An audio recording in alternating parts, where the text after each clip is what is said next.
rekan-rekan semua, Bapak Ibu yang menghadiri di room kami. Di sore hari ini di room meeting kami ini telah hadir moderator dan presenter yang akan membawakan acara pada sore hari ini, dan kebetulan juga sudah hadir juga instruktur dan penanggung jawab wilayah. Sebelumnya mari kita ucapkan syukur alhamdulillah bahwa di hari-hari WFH kita kali ini kita diberikan kesehatan, diberikan kemudahan-kemudahan, dan mudah-mudahan bisa sehat selamanya. Baiklah ibu bapak sekalian yang berbahagia, untuk memulai acara ini kita awali dengan pembacaan basmalah bersama. Bismillahirrahmanirrahim. Selanjutnya saya serahkan kepada moderator untuk melanjutkan acara presentasi yang insya Allah akan dibawakan oleh Ibu Hartini, dan untuk moderator sore hari ini yaitu Pak Bagus. Untuk itu kepada Pak Bagus kami persilahkan. Semangat Pak Bagus. Baik, terima kasih pada host Bapak Mujiana, Bapak Nana Mujiana SPD. Sebelumnya sebagai moderator akan membawakan CV atau biografi, memperkenalkan presenter, di mana untuk kali ini presenter akan dibawakan oleh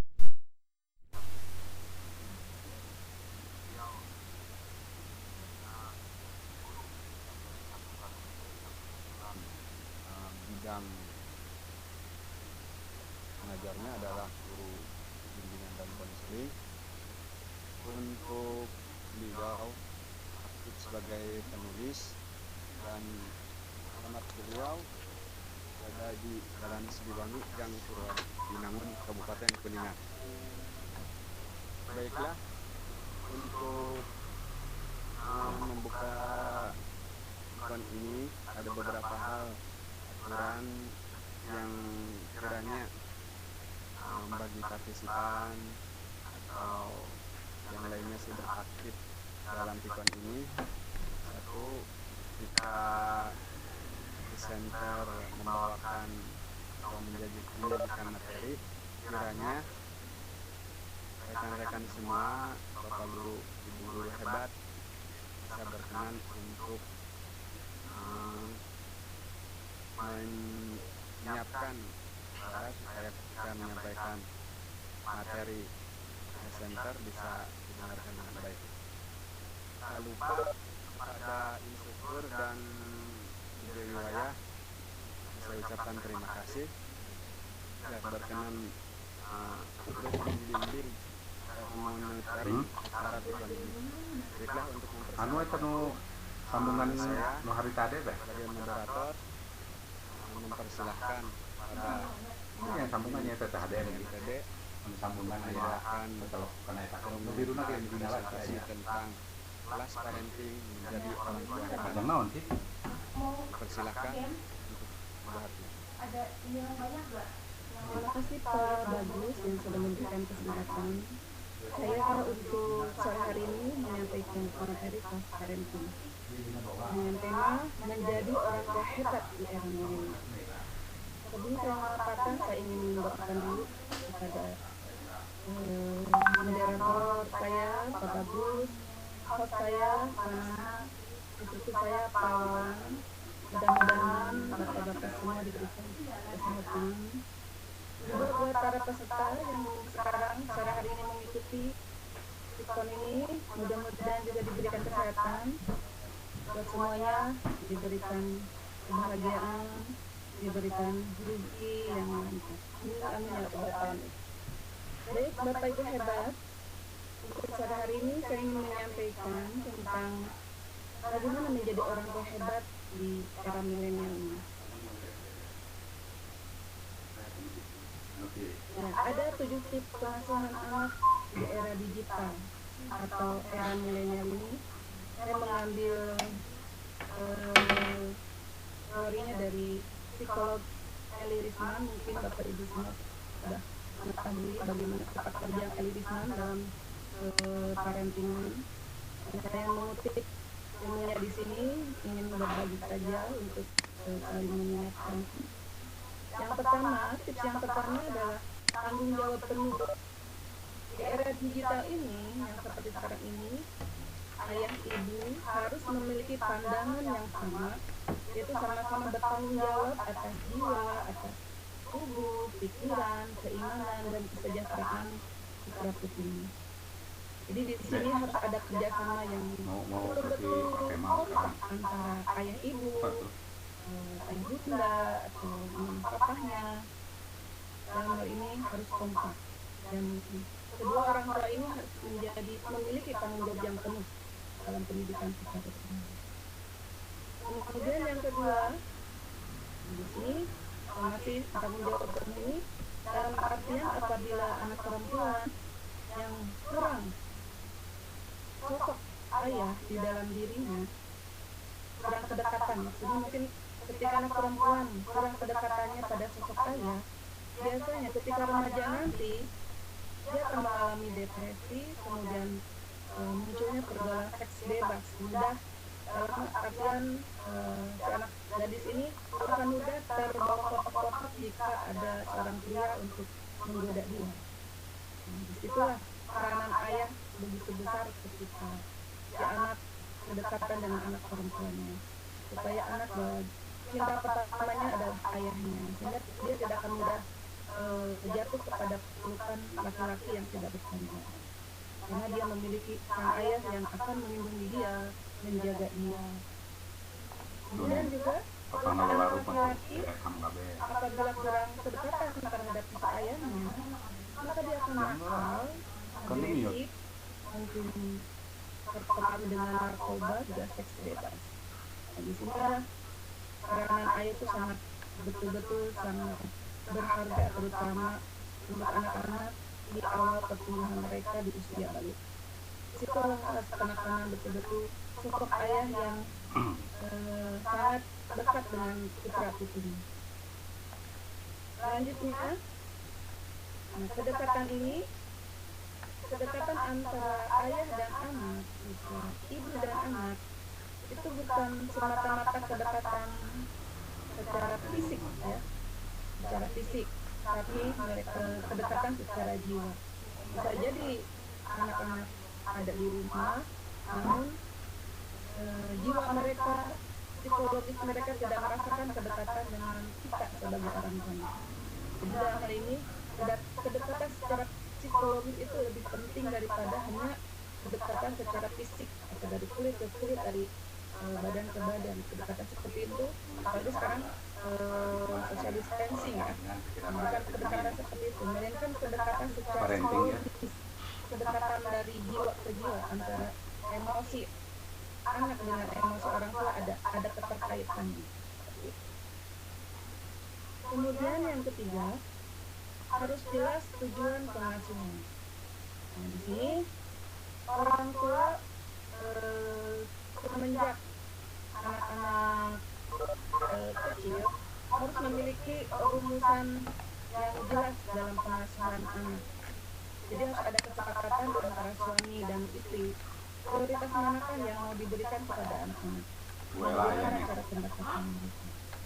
Di sini sejak awal, terutama sejak mungkin dalam kandungan, anak masih dalam kandungan, terutama untuk anak yang pertama, mungkin sejak awal suami istri harus sudah membuat kesepakatan dalam konsep pengasuhan yang apakah anak akan diajarkan agama, apakah anak akan diajarkan mengejar materi duniawi dan sebagainya. Itulah harus jelas dari awal pola pengasuhan orang tua mau dibawa kemana anak-anak nanti besar. Jadi ketika anak-anak masih balita, itu diajarkan untuk menjadi orang yang soleh, memiliki keinginan yang kuat. Misalnya pengasuhannya sudah dikenalkan pada belajar sholat, puasa, kemudian belajar berbuat baik pada orang lain. Jadi seperti itu, bila sudah sepakat keduanya dijalankan, dilaksanakan, insya Allah anak-anak kedepannya akan menjadi orang-orang yang diharapkan oleh orang tua. Kemudian yang keempat, berbicara baik-baik. Berbicara baik-baik di sini kadang-kala kita sebagai orang tua seringkali menyalahkan, memerintah, mencap negatif ke anak-anak, membandingkan antara kakak dengan adiknya. Komunikasi seperti ini akan membuat anak merasa tidak berharga, tidak terbiasa memilih dan tidak bisa mengambil keputusan. Sehingga dengan cara kita sebagai orang tua tidak bisa apa istilahnya berkomunikasi dengan baik dengan anak-anak, hanya ada instruksi menyuruh, menyalahkan, memerintah, membanding-bandingkan, maka hal itu akan membuat si anak menjadi tidak percaya diri, susah untuk dia bisa mengambil keputusan. Selanjutnya, mengajarkan agama. Kalau pendidikan agama itu tentu lebih baik ditanamkan sejak dini. Karena dalam hal ini mengajarkan agama tidak hanya terbatas dia hanya bisa membaca Quran dan bisa berpuasa. Hal ini orang tua harus menanamkan secara emosional agar anak menyukai aktivitas itu. Momen Ramadan misalnya sebentar lagi, di Jumat tentunya sudah tetapkan. Momen Ramadan bisa dijadikan awal anak untuk tidak hanya dia belajar berpuasa, tapi bagaimana orang tua menanamkan bahwa pentingnya berpuasa buat seorang muslim, belajar menahan nafsu, belajar menahan makan, haus, kesian. Perlu diajarkan sejak dini supaya anak terbiasa dengan ajaran agama yang benar. Jadi tidak hanya dia melaksanakannya saja, tapi dia juga paham tekanan dalam jiwanya bahwa itulah aktivitas orang muslim. Dia seorang muslim itu. Kalau agama yang lain sesuai dengan kepercayaan. Selanjutnya, persiapan anak masuk pubertas. Kebanyakan orang tua malu membicarakan masalah seks dengan anak dan cenderung menghindarinya. Pembicaraan justru perlu dimulai sejak dini dengan bahasa yang mengikuti usianya. Kalau misalnya untuk usia balita, untuk masalah seks, anak bisa diajarkan dengan cara diawali dengan bahwa ada perbedaan antara laki-laki dengan perempuan. Kalau laki-laki misalnya ayah mata punya, anak bunda juga mata punya, ibu punya, dua-duanya punya. Yang tidak punya di ayah adalah payudara dan alat kemaluannya yang berbeda dengan bunda. Karena bunda punya payudara, punya kemaluannya miski, kalau ayah kemaluannya penis misalnya. Itu bisa dijelaskan seperti itu dari awal supaya dia paham ada perbedaan gender gitu. Kemudian anak bisa diajarkan juga dengan mana bagian tubuh dia yang boleh diraba oleh orang lain dan tidak boleh diraba oleh orang lain. Bisa dijelaskan pada anak usia itu bahwa seputar tubuh dia yang tertutup baju dari dada sampai bawah sampai lutut, itu yang tidak boleh disentuh oleh orang lain. Hanya dia yang boleh menyentuh, itu pun kalau dia saat mandi. Kalau saat yang lain dia pun tidak boleh menyentuh. Karena itu adalah aurat yang harus dijaga. Seperti itu. Kalau dengan remaja mungkin ketika anak usia remaja yang laki-laki misalnya sudah mulai mimpi basah, mulai mimpi indah, bisa dijelaskan. Itu mungkin lebih ke tugas ayahnya. Bagaimana ketika dia mulai mimpi, bagaimana dia harus mandi junubnya kalau melakukan mengalami itu. Kalau anak perempuan mungkin oleh bundanya, bagaimana menghadapi ketika dia haid, bagaimana tata cara untuk menjaga istrinya supaya tidak tidak terinfeksi dan sebagainya. Itu sesuai dengan usianya. Jadi bila anak mulai puber biasanya ya seperti itu, yang perempuan mulai haid terutama itu permasalahannya ketika anak perempuan mulai mengalami haid, kadang dia yang kalau belum diedukasi dia akan bingung seperti apa.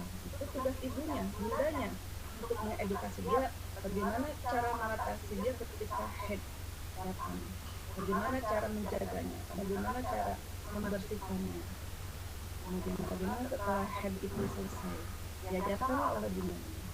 Nah, untuk yang laki-laki, ya tugas ayahnya untuk menjelaskan bagaimana ketika nanti harus dibuka, seperti ini. Gitu. Ya, oke. Okay. Selanjutnya siap.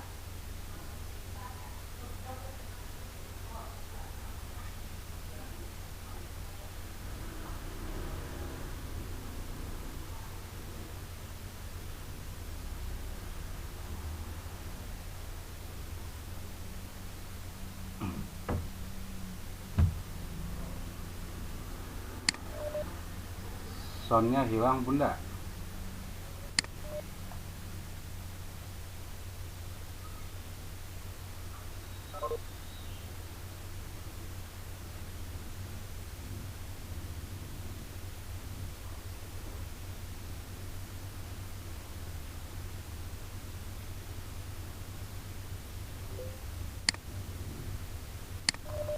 Bunda soundnya hilang.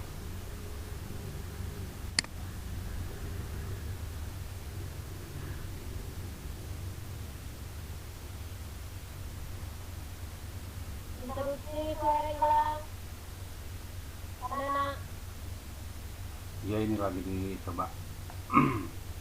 Bunda suaranya hilang lagi.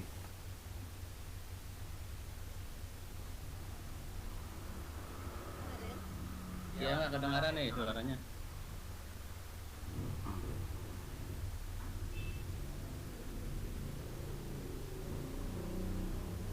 Jadi suaranya hilang. Emang dari sananya?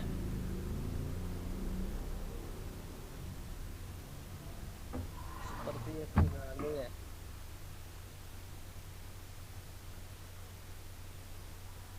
Suaranya tidak ada sama Halo sekali Bunda, ya. Bunda. Videonya juga hilang.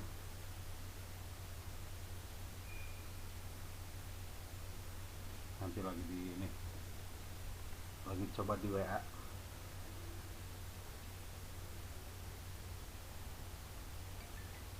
Videonya juga hilang ya? Ya, Ada video juga gambarnya. hilang.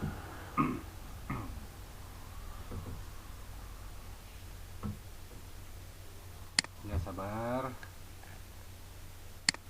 Sabar dulu semua.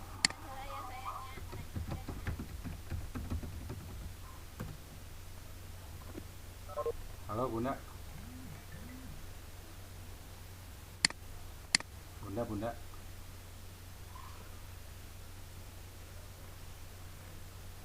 Suaranya nih nggak jelas. Diangkat nih.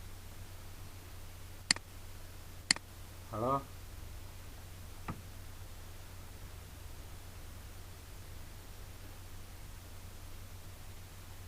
Belum ada Bun.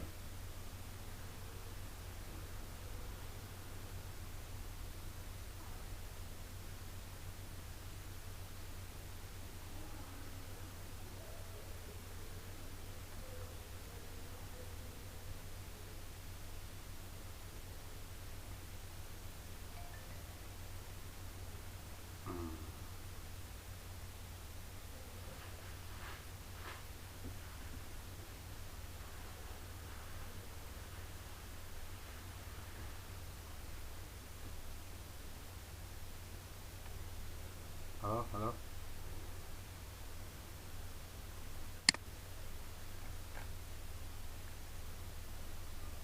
Pak Bagus dihandle dulu Pak Bagus sebentar.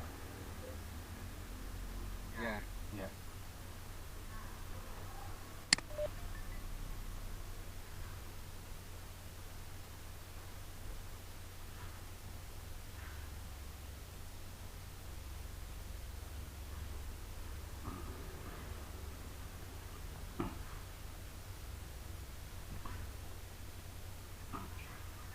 Teu aya Bu.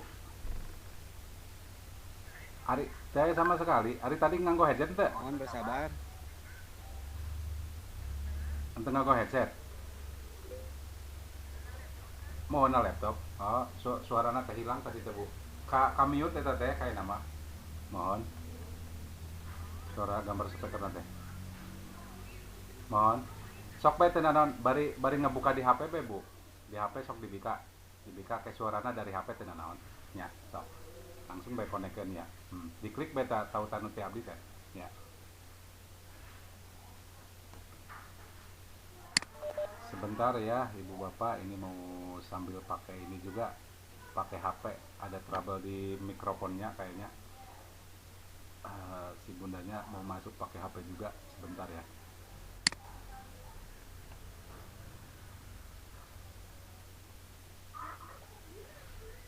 Handle aja, di handle atau di handle. Iya. Moderator di handle dulu, moderator.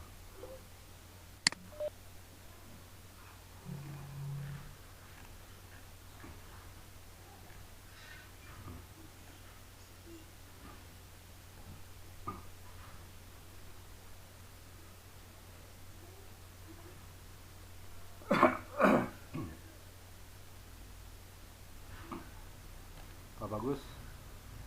Nah itu mah jalan. Oh udah selesai ya. Emang ininya udah selesai juga. Nah. Bunda, halo. Belum masuk. Sok Pak Bagus di ini dulu buat tanya jawabnya Pak Bagus. Pak Bagus di handle dulu. Halo, Pak Bagus. Halo. Ya di handle dulu. Kayaknya tinggal 2 halaman lagi selesai sih. Sambil dibuka tanya jawab aja. Ya. Mangga Pak Bagus. Slide-nya. Slide. Pana, Ya. Bu Hartininya lab dulu, masuk lagi. Iya. Atau boleh pakai app yang lain masuknya. Iya. Diekspor dulu ya.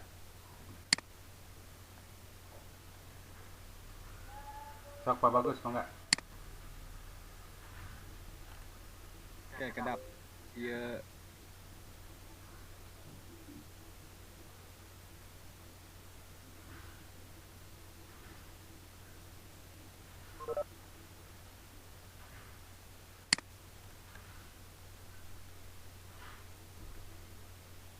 Baik, Bapak Ibu, untuk sementara ini sambil apa ya? Nunggu Ibu Hartini masuk.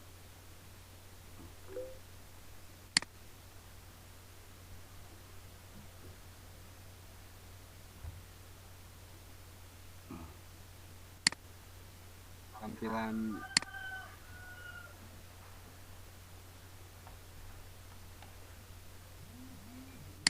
Ada yang bertanya Pak Bagus nanti ya di ini kan di chat room ada yang bertanya. ditampung dulu ke acara ini. Tanya jawab. Kamu Pana, Kuma. Iya. Boleh. Barangkali untuk sambil menunggu Bu Hartini masuk, barangkali dari rekan-rekan yang sudah menyimak dari awal ada pertanyaan sambil saya catat. Nanti kalau sudah masuk, apakah ada presentasi yang masih bisa ditampilkan?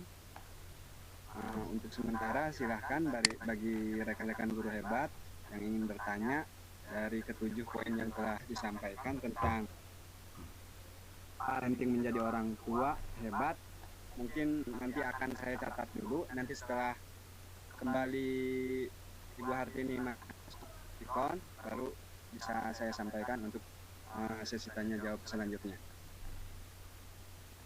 Iya, ini can dibuka sadanya Pak. Belum Pak. Mana? Belum, nanti yang ngacung mau saya buka. Ini ada yang ngacung nih. Silahkan Ibu Ella ya, Bu Ella, mangga. Halo Bu Ella. Iya Pak. Ya. Ya halo. Ya halo, udah masuk Pak. Bu. Ya. Izin bertanya Pak.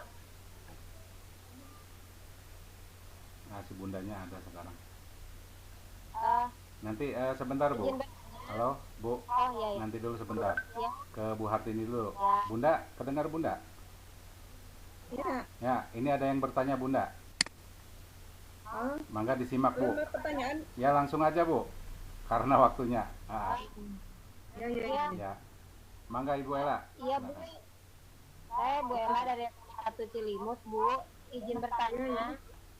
Ya. Apa ini maksud dengan metode 18-20 itu Bu ya? Apa saya ketinggalan materi tadi? Punten ya Bu. Oh, ya, ya. Ya, makasih ya Bu. Metode oke. Metode 18-20 itu maksudnya bahwa anak-anak ditekankan pada apa istilahnya 18 itu jam 6 Bu. 18 itu jam 6 sore maghrib, 20 itu jam 8 malam. Jadi saya di rumah tuh di pembiasaan pada anak-anak bahwa ketika jam 18 itu jam 6 waktunya maghrib, semua HP dikumpulkan, disiapkan satu wadah, dikumpulkan, kemudian semua melaksanakan sholat berjamaah, anak-anak yang ke masjid dengan ayahnya ya, di rumah. HP itu dikumpulkan, tidak boleh ada yang menyentuh sampai jam 8. Jadi selesai sholat, anak-anak bisa ngaji, belajar, dan pada pukul 20, pukul 8 malam, baru anak-anak boleh pegang HP. Dan itu di alarm, di HP saya di alarm. Kalau alarm di HP saya udah berbunyi, maka anak-anak boleh pegang HP. Itu barangkali Ibu. Ya, Itu ini iya. Gimana? Udah cukup jelas Ibu? Ya, terima kasih Ibu dari Cilimus. Ibu siapa tadi? Lupa saya. Ibu Ella. Bu Ella Pak Bagus. Ini buat siapa? Bu Ella. Bu Ella ya. Bu Ella Iya. dari Cilimus. Bu Ella terima kasih. Iya. Gimana Bu? Silahkan barangkali pertanyaan selanjutnya dari rekan-rekan guru hebat. Silahkan acungkan tangan Masih dulu. di sesi langsung saja ya, yang sesi tanya jawab. Persilahkan. Acungkan tangan dulu. Biar nanti mic-nya saya on kan.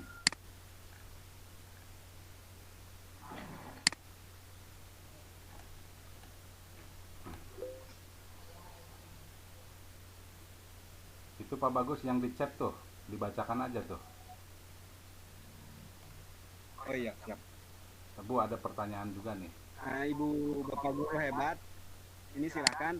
Bagi saya lupa untuk di chat, untuk presensi, silahkan yang sudah gabung, mohon untuk kesediaannya mengisi presensi bagi kami, tim kami, untuk melengkapi berkas-berkas yang nantinya akan dikumpulkan. Barangkali dari TK Islam Terpadu Al-Farabi.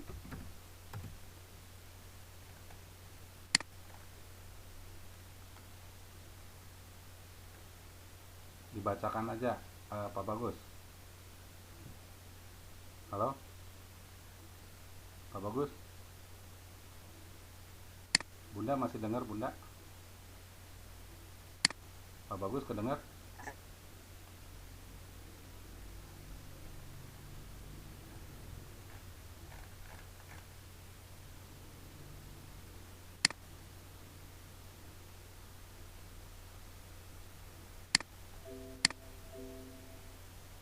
HI TK Islam Terpadu Al-Farabi.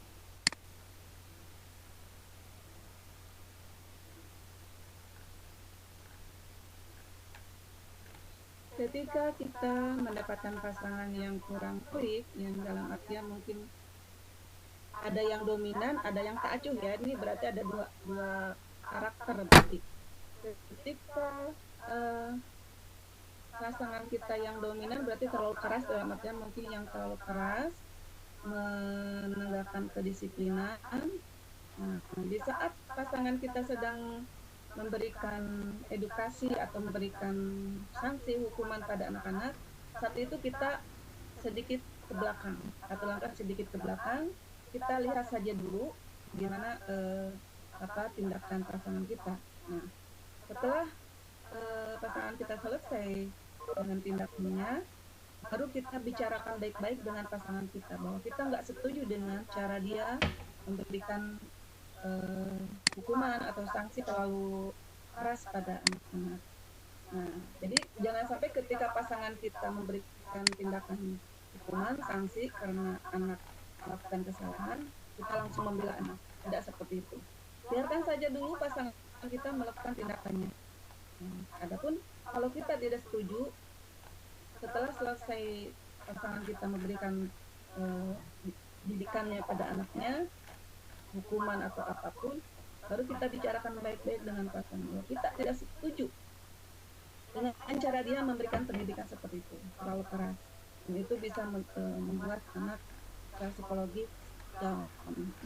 Jadi di belakang kita. Nah, kalau misalnya pasangan kita yang tak acuh, mau begini begitu nggak peduli, nah disitulah peranan kita untuk menggandeng pasangan kita bagaimana supaya bisa bersama-sama dalam mendidik anak. Dalam pendidikan anak tidak sepenuhnya tanggung jawab istri atau ibunya. Nah, harus peran ayah juga harus sama-sama memiliki peran masing-masing. Ketika anak laki-laki misalnya yang mulai remaja, ketika anak laki-laki mulai membutuhkan informasi tentang sepeda, tentang motor, maka disitulah tugasnya suami atau ayahnya yang berperan untuk memberikan edukasi tentang hal seperti itu. Kalau anak kita perempuan misalnya yang mulai remaja, mulai pubertas, dia mulai suka dengan laki-laki misalnya, kita sebagai ibunya bisa memberikan masukan-masukan untuk seperti apa ketika menghadapi laki-laki seperti itu. Jadi terutama dikomunikasikan ketika pasangan kita tidak acuh atau tak peduli dengan anak-anak mau bagaimana ini itu, maka tugas kita sebagai seorang ibu, sebagai seorang istri untuk menggandeng suami untuk hayuk sama-sama gitu. Jadi dalam pendidikan anak itu jangan hanya dibebankan pada sang istri atau sang ibu, tapi harus sama-sama. Ada peran ketika sang ayah berperan di situ, ada ketika peran seorang ibu di situ. Jadi harus digandeng. Jadi kita sebagai istri, sebagai ibunya anak-anak harus bisa menarik suami, menggandeng suami. Bagaimana cara pendekatannya, ya ibu sendiri yang tahu bagaimana dengan pasangan ibu untuk pendekatannya. Dan ketika suami kita, pasangan kita kalau keras mendidik anak, kita komunikasikan dengan suami kita, pasangan kita, tapi bukan di depan anak ketika dia memberikan hukuman, tapi setelah itu. Nah, barangkali ibu seperti itu, mudah-mudahan puas. Kalau tidak puas silakan. Ya, silakan Pak Bagus. Ya, terima kasih. Itu mungkin dari pertanyaan dari Ibu Cucu Cunayah dari PK Islam Parabi ya. Mudah-mudahan puas dengan jawaban Ibu Hartini. Selanjutnya ini Ibu Hartini ada pertanyaan lagi. Ya. Izin bertanya, kondisi sekarang semua Sebutkan dari siapa Pak? Berada di rumah ya. Ya. Sebutkan Ya. dari siapanya. Pandemi COVID-19. Ya, justru mereka oknum anak-anak kelas 9 atau SMP ya, dan 9 dan 12 ini yang baru saja menyelesaikan US. SMP SMA berarti 3 ternyata masih membandel untuk mengekspresikan diri dengan konvoy di jalanan serta budaya coret-coretan tanpa menghiraukan instruksi sekolah. Adakah kesalahan dalam dunia pendidikan kita? Padahal sekarang lagi getol pendidikan karakter atau karakter building ya. Bagaimana mutus mata rantai budaya konvoy? Solusi realnya seperti apa? Mohon itu pertanyaan dari Bapak Muhaimin Karsali. Barangkali itu Bunda. Iya. Terima kasih atas pertanyaannya. Ya, di sini kita tidak bisa menyalahkan salah satu pihak ya. Dalam pembentukan karakter itu diawali dari keluarga, diawali dari keluarga. Bagaimana peran ayah bunda di sini dalam menguatkan karakter Mana masuk pakai HDMI ka dieu tah? memiliki Kos lain tanggung tah? jawab, memiliki disiplin, memiliki Biru. Jeung aya sambunganna nu leutik. Dan konektor kebanyakan dalam si Adel. kasus-kasus seperti ini ya dunia pendidikan lah yang misalnya gurunya kurang mengawasi, gurunya tidak peduli dan sebagainya. Kita sebagai masyarakat dalam hal ini, ketika pandemik ini sedang terjadi, justru di situ peran orang tua. Harusnya kan anak-anak berada di rumah, maka kemana orang tuanya gitu? Kenapa anak-anak bisa sampai lolos keluar rumah? Kenapa anak-anak bisa sampai melakukan hal itu?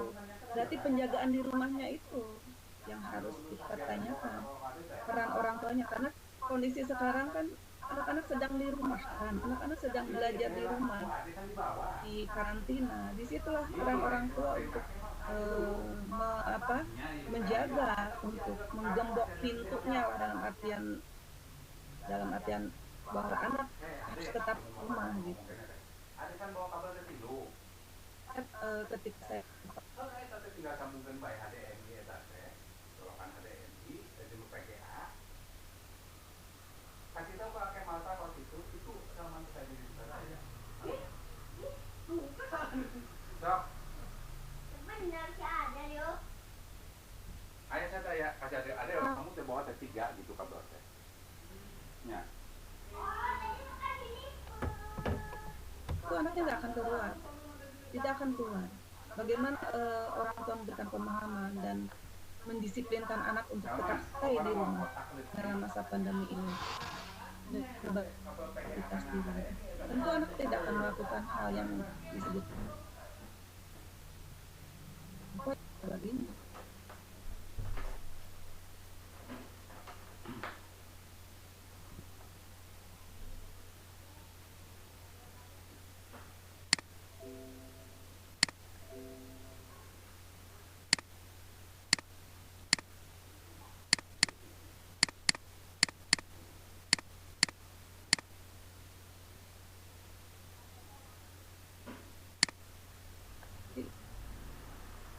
Anak bisa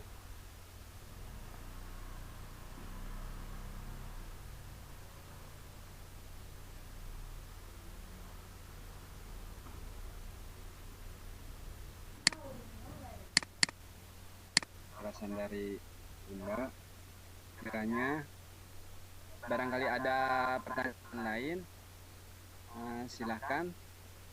Kami masih menunggu pertanyaan selanjutnya. Pak Bagus, boleh saya closing ya? Oh, boleh, silakan. Kalau nggak ada pertanyaan. Closing, boleh.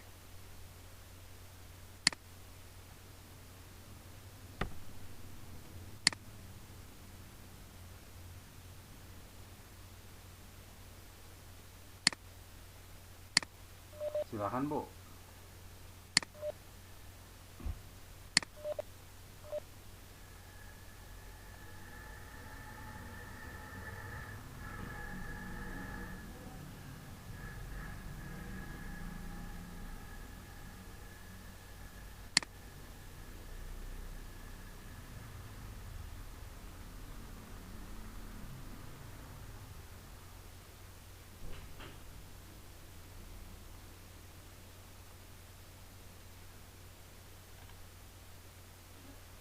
Suaranya hilang ya Pak Bagus ya?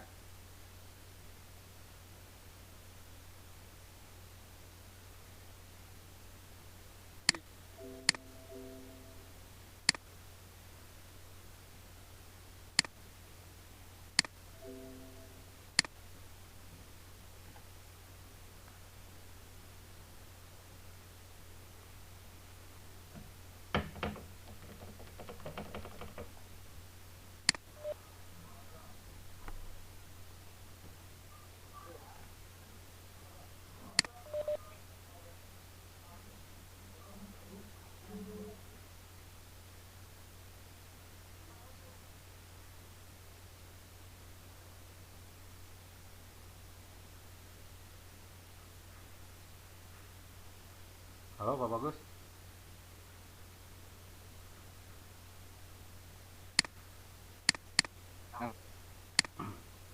Ke saya nggak muncul suaranya.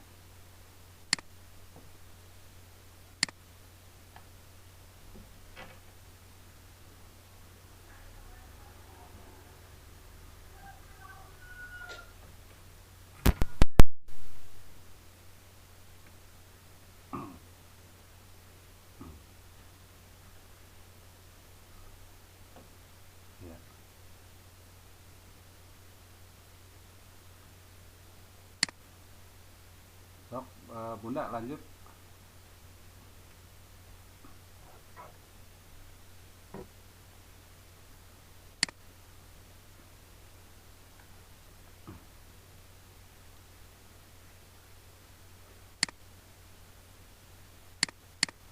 Halo Bunda. Oh kayaknya ini keklik mute-nya tuh nggak bisa di on kan sama saya juga, di sananya dimatikan lagi gitu.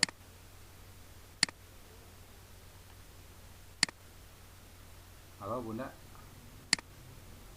Sok Pak Bagus, udah dah ini tinggal 5 menitan lagi Pak Bagus.